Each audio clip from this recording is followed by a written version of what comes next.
The monster that consumed empires stopped when the human held out food. The Galactic Council's emergency session had been in progress for 17 standard hours when the final transmission arrived from the hegemony of Zephyr. 3 words, crackling, through subspace before the signal died forever. It comes here.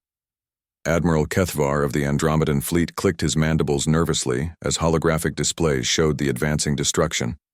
World after world, system after system, entire civilizations reduced to cosmic dust in the wake of something the survivors could only describe as the Devourer. The creature defied all known physics.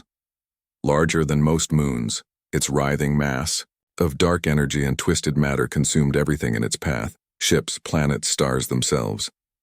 The ancient Valorian Empire, which had stood for 50,000 years, lasted 3 days against it. The technologically superior Nexus Collective, with their reality-warping weaponry, managed 4.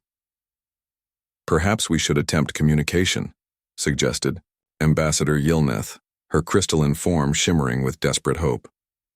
Every sentient species has tried that, rumbled General Thox through his translator. The beast doesn't respond to any known frequency or dimensional phase. It simply eats. That's when Captain Sarah Chen of the Terran Explorer Corps cleared her throat. The council chamber fell silent. Humans were the newest members of the galactic community, barely 2 centuries since first contact. Their technology was primitive, their understanding of advanced physics laughably basic. Most council members forgot they were even present at these meetings. If I may, Sarah said, standing from the small human delegation section. We'd like to try something. Admiral Kethvar's compound eyes focused on her with what might charitably be called amusement. Captain Chen, this entity has consumed 17 major civilizations. What could your species possibly offer that we haven't tried? Sarah smiled, that peculiar human expression that other species found so unsettling. Food. The silence stretched longer this time. Finally, Ambassador Yilneth's harmonic voice rang out. I beg your pardon? Food, Sarah repeated. In all your reports, nobody's tried feeding it, you've shot at it, reasoned with it, tried to hide from it. But what if it's just hungry? General Thox's laugh sounded like grinding stone. Captain, that creature destroyed the infinite libraries of Arcturus. It consumed entire star systems. You think it's looking for a snack? I think, Sarah said calmly, that everything we know about it suggests it's always eating. Maybe that's because it can't find the right food. The debate that followed was heated and brief. The Devourer would reach the Council's emergency evacuation point in 6 standard hours. Every evacuation ship was already full. Traditional weapons had proven useless. The humans' proposal was either the most ridiculous suggestion in galactic history or their only remaining option. 5 hours later, the tiny human vessel Compassion's Edge hung alone in space, directly in the path of approaching annihilation. Sarah stood on the bridge watching the sensor readings as something impossible bore down on them. The Devourer was beautiful in its terrible way.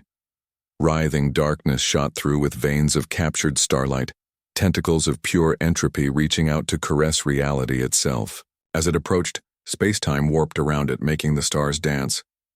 Captain, called Lieutenant Morrison from the sensor station. It's slowing down. Sarah nodded. Through the viewports they could see it now, a living void the size of a small moon, hesitating.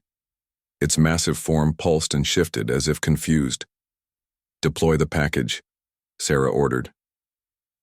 The cargo bay doors opened, releasing a simple metallic container into space. No weapons, no technology beyond basic preservation fields, just food. Specifically, a collection of dishes from across human history. Pizza from old Earth, synthesized honey, chocolate in 17 different varieties, even a batch of cookies Sarah's grandmother's recipe had produced during the long journey here. Dao. Devourer's approach stopped entirely. Tentacles of living shadow reached out not to destroy the container but to delicately probe it. The creature's massive form began to change, the harsh geometric patterns of consumed civilizations softening into something more organic, more curious. When it finally absorbed the container, the transformation was immediate. The darkness that had consumed 17 civilizations began to recede, revealing something underneath that made Sarah's breath catch. It was still massive, still powerful, but no longer the terrifying force that had ended empires. The harsh angles were gone, replaced by flowing, graceful curves that pulsed with warm light instead of cold void. A sound echoed across space, not the howl of destruction they'd heard in the reports, but something else entirely. Something that sounded almost like, "Is it purring?" Lieutenant Morrison asked in wonder. As if responding to his words, the creature, no longer the devourer, began to emit a low, harmonic frequency that felt somehow grateful. It lingered near their small ship for several minutes, its massive form undulating gently, before slowly moving away toward the outer rim of the galaxy.